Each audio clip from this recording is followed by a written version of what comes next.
This is a Rough Tiger production.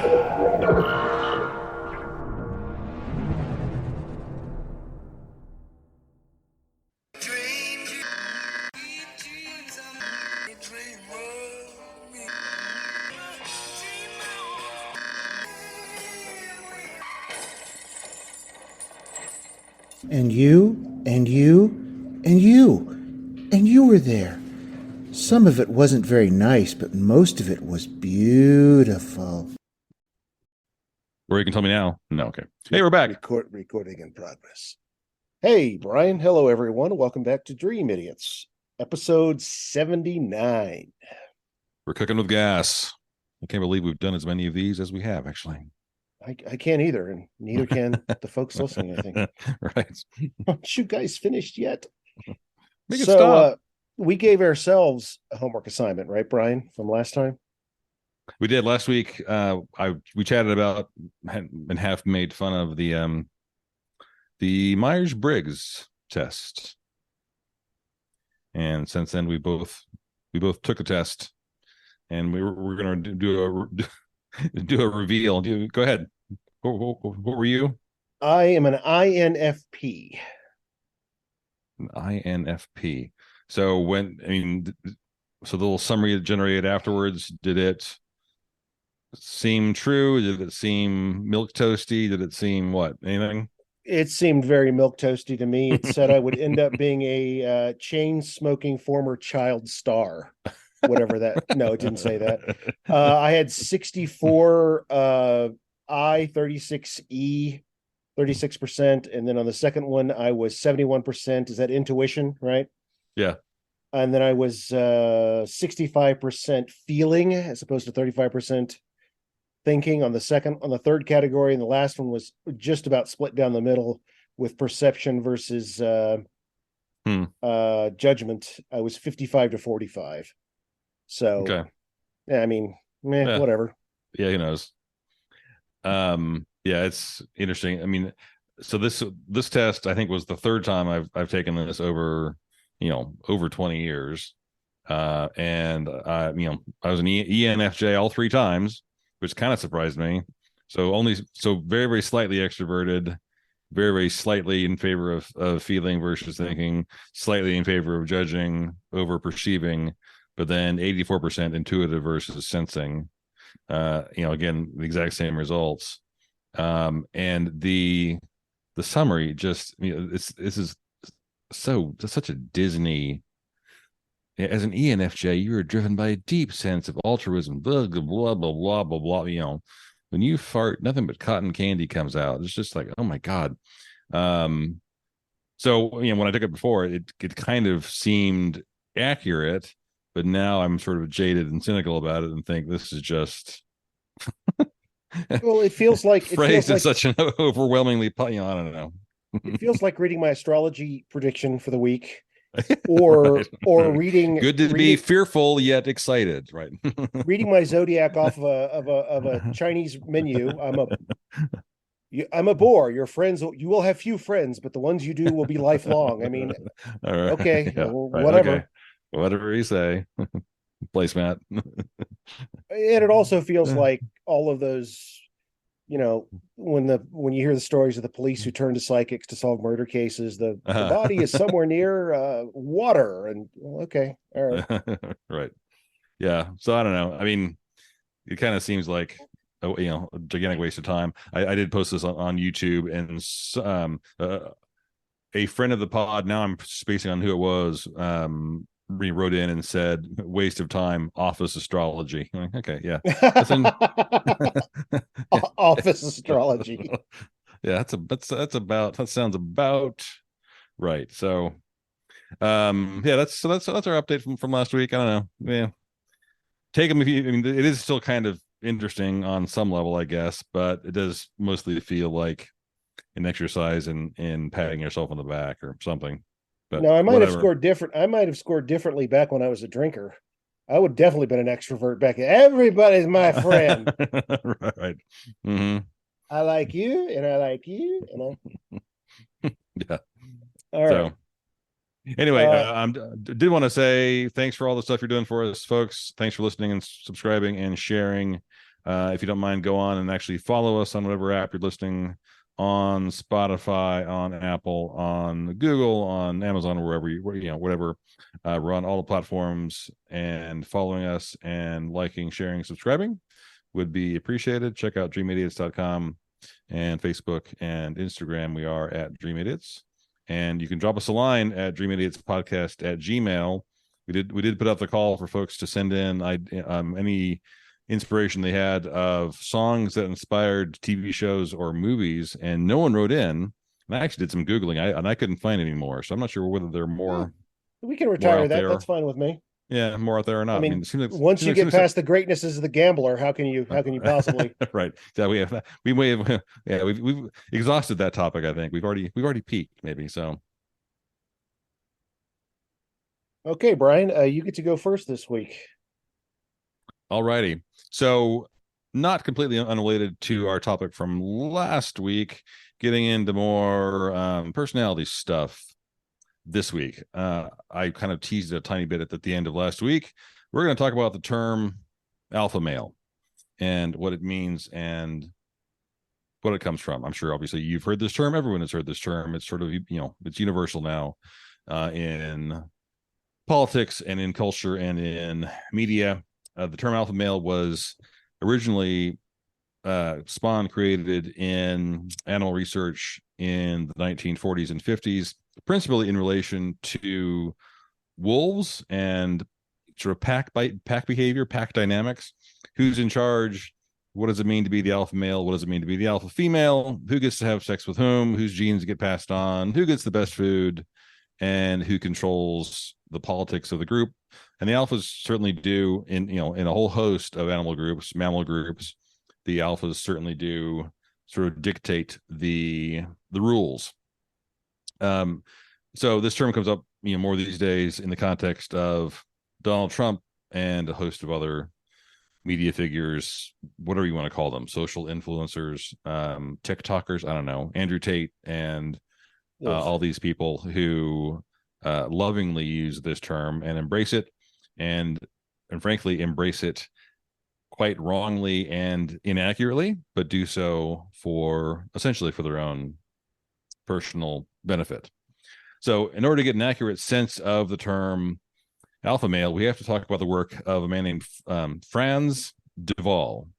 And Dewaal. He is Dutch researcher. He did a lot of work observing and working with chimpanzees and how they function in groups. He certainly did see a lot of similarities in his research to the research done previously with wolves, but there are a number of unmistakable differences between what de Waal terms the alpha male and how that's determined, how that is defined in today's world. So in the group that de Waal was studying, there was an elderly former alpha male in this group, a chimpanzee named Amos. So Amos, at this point in time, is sickly. He is somewhat sequestered from the rest of the group. The group still has access to him, but he's a little bit removed, not as physically active, doesn't have the vigor he had when he was a younger chimp.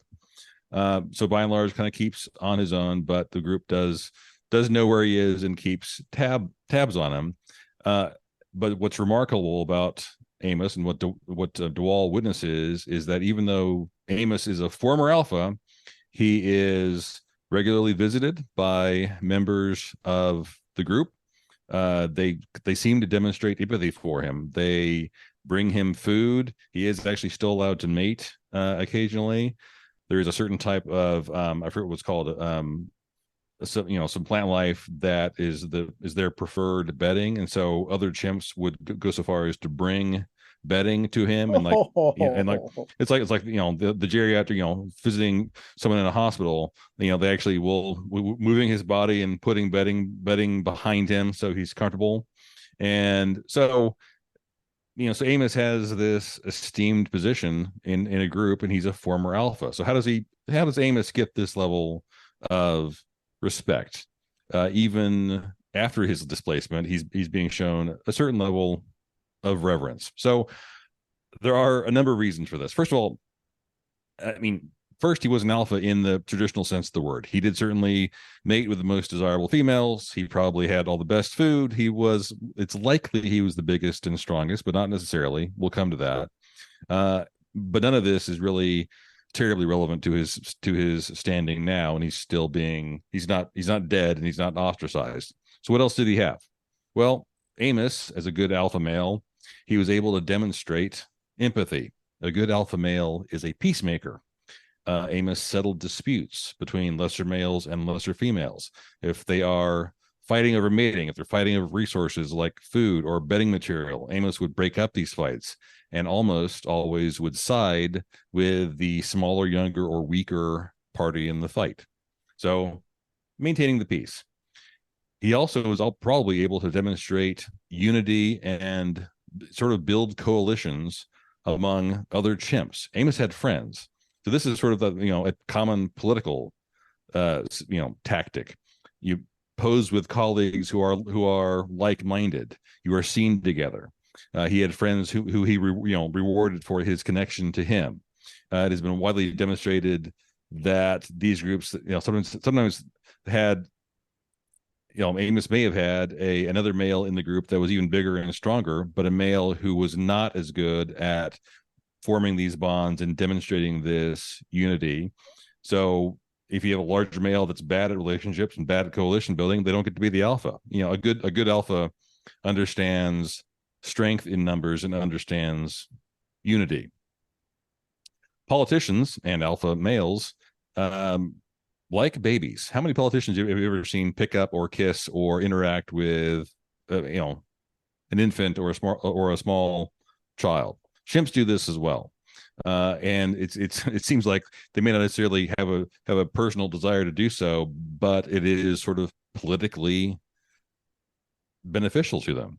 Of course, Donald Trump doesn't do this. I'm sure there must be a video somewhere of Donald Trump eating a baby, but this is a common tactic that is used where you are displaying kindness and empathy to the most vulnerable of your group. Good alphas also, more with alpha females, but also alpha males demonstrate that they're good at healing wounds. What Duvall witnessed in this group, if there was a fight over resources and there was an injury, the group demonstrated an ability to provide empathy and care for injured members of their group. Females did this better, but this level of care is clearly and consistently demonstrated in primates. They also, alpha males in this group, demonstrate a level of calm and kind of an understanding of fairness, equitability. They don't seek conflict. They don't fight intentionally because they don't have to. While they, in certain aspects, alpha males certainly do kind of take the best of the best in certain respects, but their underlying goal still is the good of the group, and they do have, to our eyes anyway, or at least to Duvall's eyes, they appear to exhibit a generosity of spirit. And finally, a good alpha, they may not choose a successor, but in the case of Amos, they're allowed to stay, right? So because there are coalitions in place, and because this animal has a certain level of, for lack of a better term, esteem and a history, as Amos got older, he no longer had the strength and the vigor to be the alpha, but that role then transitions to a new alpha. Amos is allowed to stay in the group. He is cared for. There is a reasonably peaceful transfer of power, and that animal is allowed to stay as a member of the group, even though he's displaced. So, sort of not directly in the context of the Myers-Briggs test, but, in my mind, sort of at least somewhat related, is, I don't know whether it's extroversion or where on Myers-Briggs this would be sort of measured, but I find that I resent this notion that care for the greater good or the good of the group that desire for cooperation in our society today feels like it is portrayed as weakness, and that I find that incredibly frustrating. There are, you know, I know you listen to several other podcasts and you read quite a bit as well. You know, the Andrew Tates and the Matt Walshes of the world. You know, there's a real problem with young men, teenage boys especially, being told that in order to be successful in their life, they have to adopt this quote unquote alpha male persona in which they dominate everything. You have to have sex with as many people as humanly possible. You are entitled as an alpha to do whatever your heart contends and to apologize to nobody, acknowledge no consequence. And this is, I mean, this is the Donald Trump philosophy of life: the lie, cheat, rape, pillage, maim, destroy, and then claim you did nothing wrong, accept no responsibility, grab a woman against their will, and then claim they liked it, while simultaneously claiming that it never happened. And you know, in my mind, it seems very clear that a large part of Trump's popularity just stems from the fact that tons of Americans, you know, still like him and would happily vote for him because he behaves like they wish they could if they only had his money and celebrity, basically. But don't we see that? I mean, we saw that in Berlusconi. We see that in it's the same. any Right. proto-fascist. Yes, exactly. Right. You know, I'm Dictator, large. right? I'm large and in charge, and any challenge, any pushback of any type is Kim Jong Il. I mean, it's that's that, you know, I will blow you up with rockets if you if you dare to question me. So, you know, when I go for ice cream, and I'm not trying to dominate Baskin Robbins, and when I travel and, you know, fly through an airport, I'm not trying to dominate the TSA line. But there does seem to be this bully mentality that it's only fun to be a have if there are have-nots you can lord it over. Sure. and It's got to be a zero-sum game for these guys, right? I mean, it's I wish I could understand it better. Frankly, I wish I could articulate my frustration with it more. You know, I have flown first class on airplanes, few, you know, in single digits. I know, and it probably only ever happened because I was upgraded. I personally have the standpoint. I wish every seat on the plane was first class. I get no pleasure in watching the people headed to coach going past me on their way on their way and relishing in their envy. I think that is just dysfunction, and it's incredibly backwards to who we could be or should be as a sentient race. Like, I mean, chimps do this better than we do, and surely we are more advanced than they are, right? I think that's the thing I'm trying to convince myself of, is that we have accomplished more than them, yet we are failing with such a basic task. Come fly Chimp Airways. Right. So, you know, if you're an Andrew Tate fan, or a Matt Walsh fan, or a Charlie Kirk fan, or a Ben Shapiro fan, or you listen to Louder with Crowder, or somehow you're still a Donald Trump fan, you're not an alpha male. You're just a terrible human being. And this penchant towards seeking domination instead of cooperation is something that just makes me livid. I don't understand it. I don't understand that there are lots of people out there that look like you and me, who I guess were not hugged enough by their parents, and who girls didn't like them enough when they were younger, maybe. And these are the same guys who are wildly offended at this damn Barbie movie, which I have not seen, but I guarantee, like, it's there's not some biological imperative that is beyond your control that allows you to be a complete dick, a complete asshole all of the time. You're not an alpha male. You're just worthless. Or as Franz de Waal says, quote, "You're just insulting the chimps by calling yourself an alpha." Oh, that's good. I like that. Yeah. So I mean, the term alpha male has been around for 70 or 80 years, DeWall wrote a book called, I think it's called Chimpanzee Politics, where it came out in 1990 or 91, and that book references the alpha male term quite a bit. And then Newt Gingrich, who was Speaker of the House at the time, recommended it a whole bunch, and then was giving copies of it to incoming freshman reps. And so that's when alpha male kind of came back into, or maybe entered the public for the first time in this way. And it's just disgusting in virtually every way. And so I really wish it would go away. Well, it's yet again another term taken from science that is totally misappropriated and right, yeah. Bastardized for personal I don't know, for selfish reasons.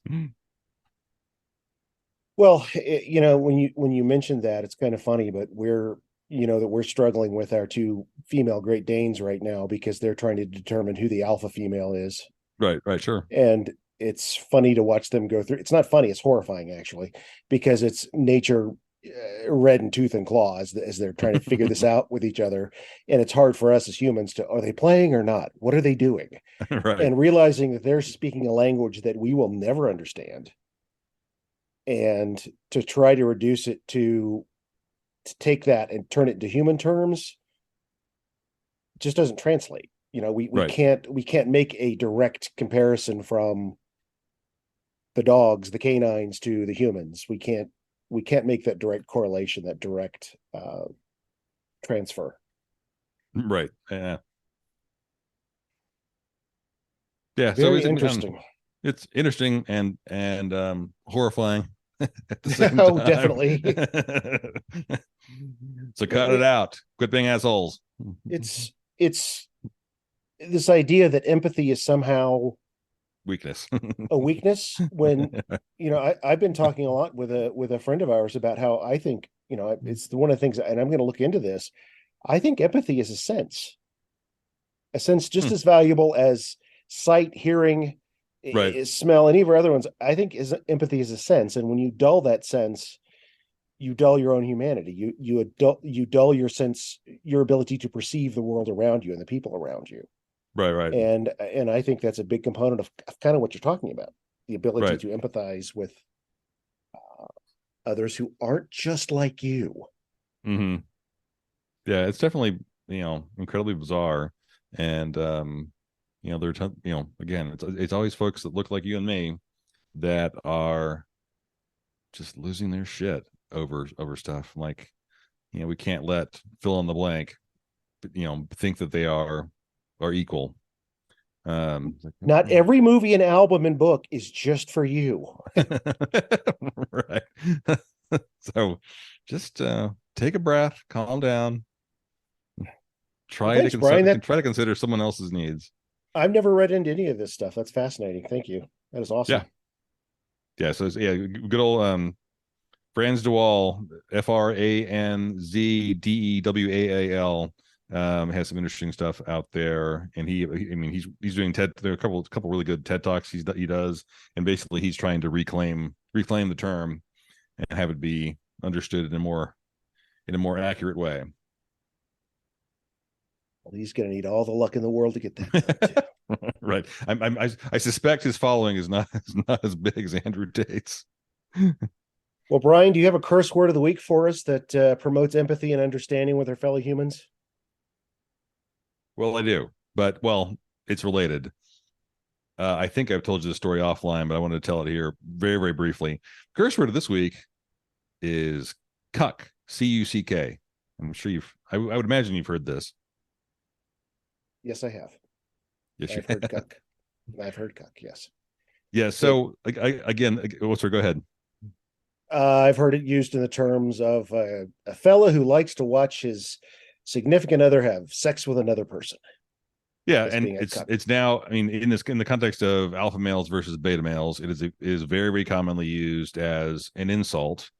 And again, this is, when you and I were kids or high school age, the biggest insult that that bullies would use, or assholes would use, occasionally you'd be called a fag, because that was the most offensive thing they could think of, right? And they didn't want to be, wouldn't want to be called that, and so that was the word they would just use. Well, now that word appears to be cuck, because that's the most offensive thing that some of these alleged alpha males can think of, and so they use it quite a bit. If you are leftist, progressive, think trans people are human beings and deserve rights, they'll call you a cuck. So I occasionally go online and play a game that I call "Can I Get a Death Threat?" I always do this in my name, not under the Dream Idiot's name, because I wouldn't ever want anyone to think it was you doing this. I would never.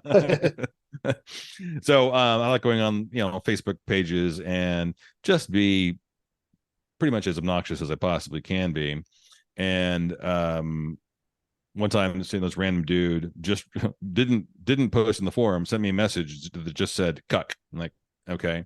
So I quickly responded with something along the lines of, thanks for taking time out of your busy schedule, assaulting women and kicking dogs to pick a fight with me. And then we go back and forth and back and forth and back and forth. And he ultimately says it's a good thing that I don't know where you live, whereupon I give him my full name and my actual physical address, my real address. He then responds, well, there's no way that's your real address. I then send him a picture of my current driver's license with my picture and my actual address. And then he vanishes. Then he's... Bryan, you're going to show up on an episode of Unsolved Mysteries, and you just call him under bluff. Okay, asshole. Here I am. Here's my name. Here's my address. Come and get me, assholes. But he, when I stood up to him, he backed down, and I, of course, since then reported him to Facebook and reported him to San Antonio police, just in case he does show up. But bullies are everywhere. Take him down. So he's there in San Antonio? I have no idea. No, I don't think so. I have no idea where he is. He's on, he could be anywhere in the world, just on Facebook. And I was being obnoxious about Trumpers still voting for Trump. It's a good thing they're not sensitive. Good thing they're not sensitive. Like delicate snowflakes. Little flowers. I know. Well, shall we have a complete 180-degree turn, Bryan? I'm ready. All right, Bryan, how do you feel about Canadians? I'm very pro-Canadian. How do you feel about music? I'm in favor of music as well. How do you feel about kids, Bryan? On the fence. Okay, well, so let's call that 2.5 out of 3. It's kind of funny you mentioned Franz in your story, because I'm going to tell you about a guy named Hans. A guy named Hans Fenger. Okay. You ever heard the name Hans Fenger? Fenger. Fenger. He's not quite a fender, and he's not quite a finger. He's a Fenger. I have no idea. Nope. Okay. Hans Fenger was an itinerant music teacher. Wow. There's not a term you hear often. Itinerant music teacher in rural Canada. He worked in Langley, British Columbia, a region west of Vancouver, beginning in 1975. Langley now in 2023 appears to be basically a suburb of Vancouver, but 48 years ago, it was basically farmlands. The Langley School District assigned Fenger to cover 3 different schools with students ranging from 4th to 7th grade. So he'd visit these kids on a rotating basis at these 3 schools throughout the week. He'd travel from school to school and teach music to these kids. Under his purview, there were 3 small schools: Lochiel, South Carvolth, and Glenwood. And he taught, quote, unison vocal parts, some counterpoint, percussive patterns and accents, and 1- and 2-note guitar bass riffs, end quote. He was much more concerned with an organic understanding of the song's dynamics, to feel rather than to understand. The kids returned this approach with a, quote, remarkable level of cooperation. One of Fenger's biggest supporters was a fellow educator named Pat Bickerton, a man some 35 years his senior. Fenger described his colleague and friend as, quote, a man of urban tastes. He loved Miles and Coltrane. He liked the subtle subversiveness of my approach. The various schools and families put together a collection of instruments for Fenger and his students to use. Among them were an electric bass with 1 open-tuned string hooked into a Marshall amp, a small drum kit, a bass drum on a pedestal, and hand cymbals. a 1940s era National Steel lap electric guitar wired through a tremolo. I'm not sure if that was a pedal or a whammy bar. Guitar experts can tell me which ones. Orff xylophones and metallophones. Do you know what an Orff xylophone is? I didn't know till I. No, You no probably idea. played on one of these when you're in elementary school. They're the whittled down, smaller versions of xylophones That are like a and foot metal long. things Yeah. that you would play on in school when you were in elementary school. Hand percussion instruments such as tambourines and claves, and an acoustic guitar and piano, which were played by Fenger. Okay. After a few classes, Fenger wanted to assemble his students together in one large group. He organized a sing-along in the Glenwood Gym, as it seems to have been the largest available space in the area. While these ensemble performances were being organized, Fenger's good friend Pat Bickerton was diagnosed with cancer and retired altogether from teaching. Fenger knew he eventually wanted to record the kids singing, so he arranged 3 rehearsals for this large ensemble. Finally, on the day of the recording, Fenger's friend, Greg Finseth, helped out, and they used a 2-track deck and 2 microphones. 9 songs were recorded, all in one take. Fenger then collected money from the parents, cut 300 LPs, and distributed them to students, parents, and faculty. Wow. The back cover read simply, "Dedicated to the memory of Pat Bickerton of Lochiel School. Quote, a lover of all music." Fenger recorded 12 more tracks in 1977 at Wicks Brown Elementary. These were also preserved on LPs cut in a similar manner. Now, you might be wondering, what kind of songs was he recording with this instrumentation in these kids? Well, Fenger had some comments of his own on his teaching style and his approach to musical arrangements. This is a long quote, but it's a good one. "I knew virtually nothing about conventional music education. I knew nothing of what children's music was supposed to be, but the kids had a better grasp of what they liked: emotion, drama, and making music as a group. Whether the results were good, bad, in tune, or out of tune was no big deal. This is not the way music was traditionally taught, but I never liked conventional, quote, children's music, which is condescending and ignores the reality of children's lives, which can be dark and scary. They cherished songs that evoked loneliness and sadness. Much music that I liked was made not by people who broke rules, but by those who never realized that there were rules, such as Sun Ra and Bryan Wilson, 2 of my favorite writers and arrangers. I was also influenced by Phil Spector's Symphonies for Kids, taking a basic concept like the song Be My Baby and transforming it into Wagner. So he used popular music at the time to get these kids to participate and sing. I have some examples of the songs they would use: Venus and Mars and Rock Show, Good Vibrations, God Only Knows, The Long and Winding Road, Band on the Run, In My Room, Saturday Night, Help Me Rhonda, Desperado, To Know Him Is to Love Him, Rhiannon, and so forth. In 2001, these tracks were collected by Erwin Chusett. I've mentioned him before. He was a host on WFMU in New Jersey, wrote a book called Songs in the Key of Z. He handles the Sun Ra, Music Trust with his music publications.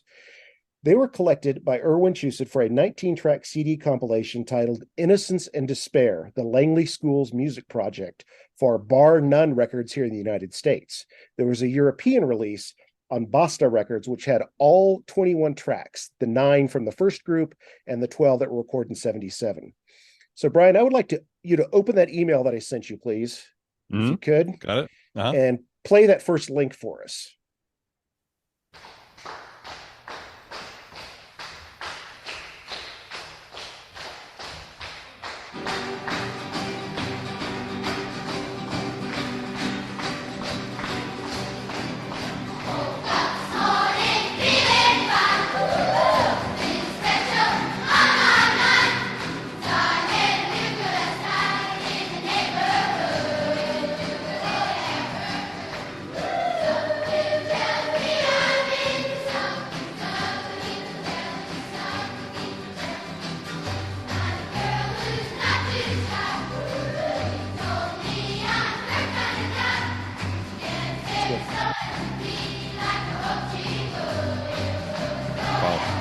So here we have their version of I'm Into Something Good. Pretty good for being recorded in a gym with virtually no production skills or production budget. A wonderful pillowy sound. Mm-hmm. And I saw you grinning and almost laughing as you listened to it. What'd you think? Um, wow. Yeah, very, very cool. Very kind of very 60s-y. It reminds me of the Coca-Cola song. Um, yeah, very, very cool. I mean, you just can't really help but not smile at the just the cadence and the lilting quality of it. Yeah, here's some of the reviews that came out at the time. The great Richie Unterberger, writing for All Music Guide, says, while the record has the amateur guilelessness one would expect given the circumstances, it does boast some truly odd arrangements. With cavernous reverb, sloppy cymbal crashes, and spooky dabs of xylophone, the bizarre reading of Space Oddity with its apocalyptic slides and over-tremoloed guitar is a highlight. Greg Beats from the Austin Chronicle on December 14, 2001, gave it 4 stars, I think, out of 5. Much like a long-lost photo, this is a brilliant review. Much like a long-lost photo of a forgotten day, Innocence and Despair unearths a uniquely beautiful frame of life, fully intact and undistorted by waves of nostalgia. Rob Brunner, giving it a B+, writing for Entertainment Weekly on October 19th, 2001, wrote, in its own surreally amateurish way, this stuff is both accomplished and addictive. And then a review from The Guardian of April 26, 2002, giving it 4 stars. And this is credited to 4 writers. I'm not sure who wrote this specifically, but Gary Mulholland, Maddie Costa, Dave Simpson, and Adam Sweeting wrote, there's a spine-shivering sadness about Fleetwood Mac's Rhiannon, the voices flickering mysteriously around a throbbing single bass note and mournful cymbals. Writing for Pitchfork with a grade of 8.0, I think, out of 10, January 6, 2002, Dominique Leone wrote, in regards to Calling Occupants of Interplanetary Craft, which originally is by Klaatu, redone by the Carpenters, you'd think they really were announcing the next wave of civilization, saying goodbye to the modern world in favor of something less image conscious and much more honest and plain fun. Stephen Hayden, some 11 years after the release of the compilation in Salon, in an article from August 2nd, 2012, called Stop Mocking Children's Choirs, wrote, Innocence and Despair is a reminder that kids' choirs are painful to listen to in a musical sense. That is, when they can't carry a tune. And also emotionally, because they represent a moment not even a pop song can preserve forever. For all the hope and happiness we take from kids, there's also the knowledge that these feelings are fleeting for them and for us. Beautiful. I mean, childhood is dabbled with melancholia, right? Right, sure, yeah. And finally, from the dean of rock critics and a guy who could really turn a phrase and, in my opinion, kind of be a jerk, Robert Christgau from the Village Voice, April 16, 2002, he awarded this album Dud of the Month and gave it a C-. And he wrote, a special annoyance is the reportedly tear-jerking Desperado by a 10-year-old who doesn't seem to have any idea what the song means, which is to her credit as a human being, but not as a singer. So nice way to slam the Eagles via a 10-year-old performing. Right. He also refers to Erwin Chused as a tedious ideologue, sorry. And to which I say game recognizes game. Christgau really is in many ways a formalist, and I think he despises any sense of post-modernity, but I haven't read enough of his stuff over the years. I've read a lot of his reviews, but I really couldn't give you a sense of it. But he's one of those reviewers that's got like Pauline Kael status. So, I don't know what else to say about him. Mm-hmm. Now, could you please open the second link? Because it was so mentioned so many times in all these reviews, I thought we should give their version of Space Oddity a little bit of a listen here. Okay.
So how'd you like that? Yeah, I mean that's incredible. I mean, I'm sort of laughing here in the background. Both of these things gave me goosebumps. Simply incredible. I thought Uh, so. yeah, just wildly good. And these were recorded in what year? 75 and 77. That one was, I believe, recorded in 77. He was using the Uh, kid was using a bottle slide on the guitar for that one. Yeah. well, it's I mean, also they're using like they're using like glass bottle. I mean, all that noise has got to be just yeah. Who knows what the heck all that was? Yeah, that's simply phenomenal. That's incredible. Yeah, and as someone like myself, you produced your share of live music. I don't know how this guy pulled it off, and the way it Yeah, sounds, I the don't way it know. does. I have the American release, so I've never heard the two additional songs that are on the European release. But I've had this disc since 2001 when it came out, and I'll pull it every now and then. And it belongs to a category of music I call headphones late at night music. Um, Robert Johnson, Billie Holiday, late at night, acoustic Neil Young, uh, Langley School's music project belongs in that stuff that you want to listen to with the lights down, Right. not out, because then it would be scary. But the lights down low, listening to this stuff with headphones on, I still find something new and wonderful about it every time I listen to it. Hmm. Again, those were from the Langley School's music project, Innocence and Despair. One of my favorite stories in modern music, and these recordings are almost 50 years old, and I believe that they tracked down as many of the kids they could to make sure that they knew this was coming out back in 2001. So, in addition to the aforementioned reviews that I read, I also used the liner notes to the compact disc release from Bar None, Innocence and Despair, the Langley School's music project, written by Erwin Chused, and thoughts and remembrances by Hans Fenger himself.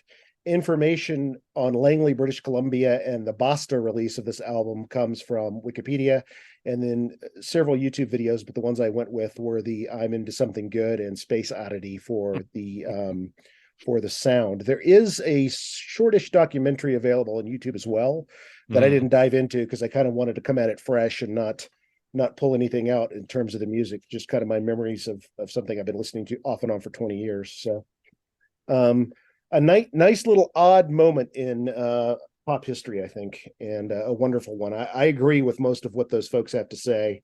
It's one of the few times I can find the music of the Eagles palatable, because it's easy to bash on the Eagles, right? But I mean, and Brian and Wilson, and completely justified.